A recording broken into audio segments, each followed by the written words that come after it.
is an archaeology class. It's called an archaeological camp, but there's a lot of other things that we're going to do here.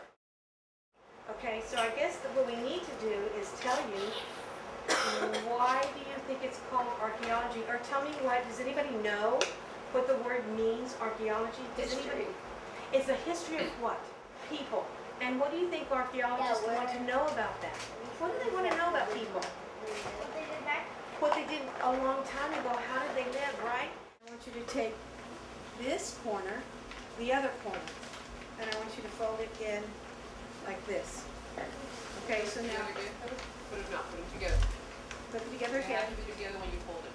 All right, and then watch. You're just going to fold this up like we did. See what I did? Watch again. You fold it over. Actually, you can fold it over and then fold it up.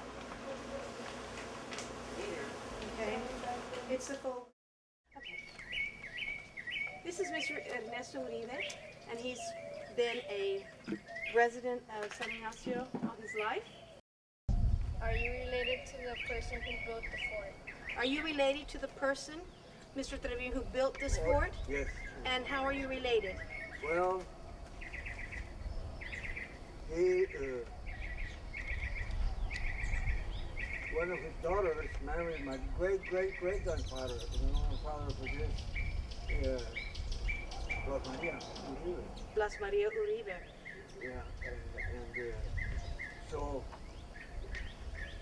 you come out from family, Uribe family from Blas Maria. That's the way we're related. Related, so you're related to. That's a good question, okay? Alexa, do you have a question for Mr. Uribe? Loud and clear, babe. How much money did food cost? How much was food when you were here a long time ago, when you were young? How much were the groceries? I mean, how were the prices? Well, Like a loaf of bread or milk? I'll tell you, milk, well, we had cattle, Okay. cow, we do. You milked the cows, Milk the they were cow, for free. yeah. I'll take it. You can't take it. Yeah.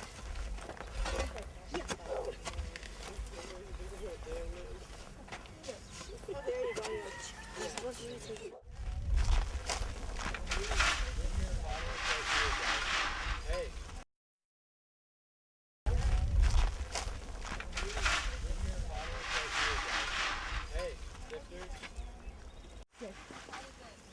Move, move, move.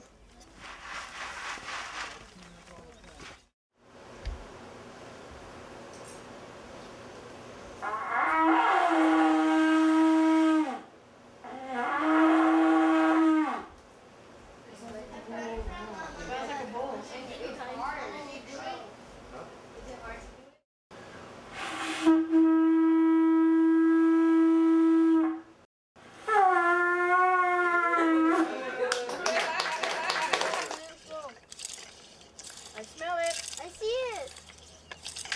This is the one that's like has the best success.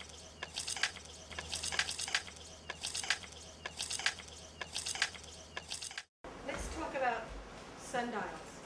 Who knows what a sundial is? Oh, no. Good. It's All right. an old kind of clock. Indian clock. Okay, but all right. So it's an old clock. Perfect. Perfect. All right, and you said the Indians used to use it. It was Okay. like different kinds of nails. It was like the shadow. The shadow of the what? The sun. Of the sun. What they had to design. They had to come up with an idea. What changes throughout the day? Why are the arrows so long? Why do they have to These be are so long? darts. Darts. If you weren't, he wasn't here for that, right? Right. Yeah. These are darts that the outlaw uses, and you're fixing to see just about how they work. So, you can see. This is my favorite one. I've always used this one for the past years and years. So. Cool. All right. This is normally safety first, guys. Don't ever even think about loosing a dart or an arrow or anything like that if there's somebody downrange. Don't even think about it. Don't do it. Pay attention. Don't go retrieve the darts, okay, until all of them have been fired. No,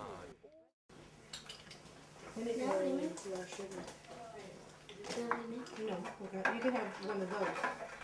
So Still has lemon in it. Take a lemon. Sure.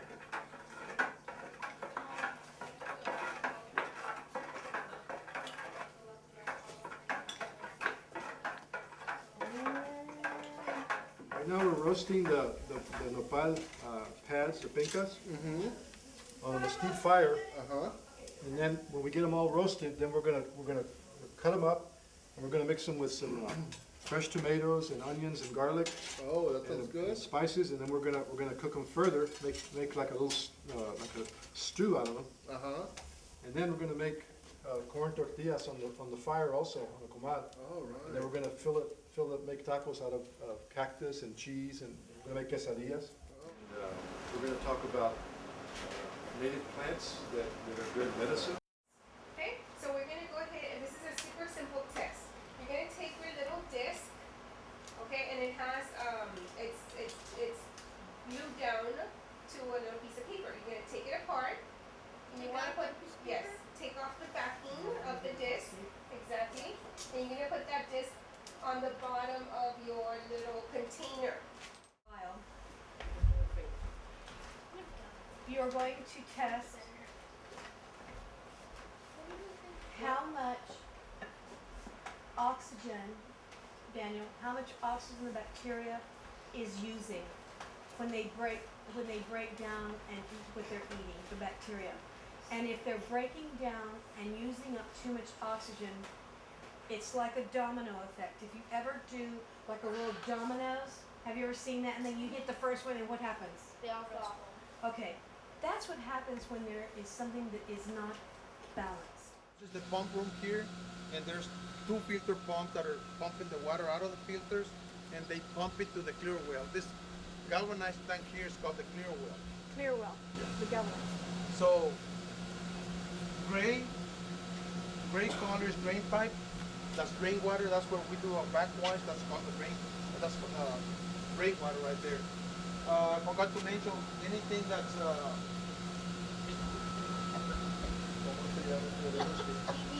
Like a beige color? like a beige color. Yes, that's raw water. Raw water. And blue is potable. Blue is potable. Green, settled water. What I don't know. Settled, just settled water. It's clarified. Oh, not clarified. drinkable. It's not, oh, but it's not drinkable. No. And That one goes through here with. Yes, comes in through the top of the filters. Once it comes out of the bottom of the filter, then that's drinkable. then it's drinkable water. How many gallons do these hold? This one holds 125,000. 125,000 and That one, that's 420,000 gallons. Amanda's coming to talk to you about bees. We're going to take you to the bee hive. Because if you get up around them, sometimes they'll fly out. If you're mowing your grass or you're playing out in the yard, they might get after you. And the little camera case she has, there's just stingers all in it. And that's how they can get on you very quickly. And so the thing, if you're in the outside playing or with your friends, and bees start getting after you, the first thing you need to do is start running. And don't run in a straight line. Run and dodge in between trees and wind your way around. And they'll lose you in the trees and you can get away. But the trick is to get inside of a vehicle quickly or to get inside your home quickly to get away from them. Because they are very dangerous. They're no more poisonous than a tame bee, but it's the amount of bites that they can give you, and they can make you sick. And then you could have what they call anaphylactic shock. You could stop breathing, you could choke and stop breathing. So it's nothing to be scared of, and bees are very helpful because of all the things that they do for us. They make honey for us, but the most important thing is that they pollinate all of our crops. Here in San Ignacio, they grow vegetables, they grow melons, they grow watermelon, cantaloupe, all sorts of different products that need cross-pollination. And if we didn't have the bees to do the cross-pollination, our vegetable crops would go way down, fruits, citrus trees, all of that stuff would go away. They are dependent upon a pollinator. And bees are the most effective pollinator for our agricultural crops. So that's why they're very important for us. Today you're going to study sand. So everybody just grab one box. Everybody just grab a box and put it in front of you. I'm not bad at it. Where's your sand from? Newfoundland. Okay, good morning, guys. My name is Helen Trevino, and I'm a birder. And you can become a birder too. It's fun. It's like just a fun thing to do. And then once you start studying and learning about birds and looking at them, you're going to want to continue to do it because it's just so much fun. What you're going to do to identify birds is you look at the body of the bird. And that's going to tell you where it lives, what it eats, what it does, where it nests, where it builds its home, everything. Yeah. Yes, right? Because here's the map of Texas, and we're right here, and so that's shaded. So yes, we would. Isn't that a hummingbird? That's a Couch's kingbird. It's actually about the size of a mockingbird, and it's gray and it's bright yellow. And the difference between a Couch's kingbird, because it kind of has a little bit of a copete, or a little bit of his hair goes up in a puff.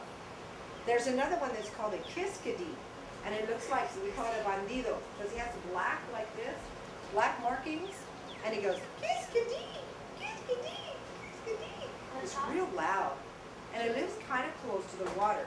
So if you have a stream close by, or a river, or you're by a lake, somewhere, you'll see a kiskadee, because they're loud, they're all over the place. What are you seeing in the Falcon Lake?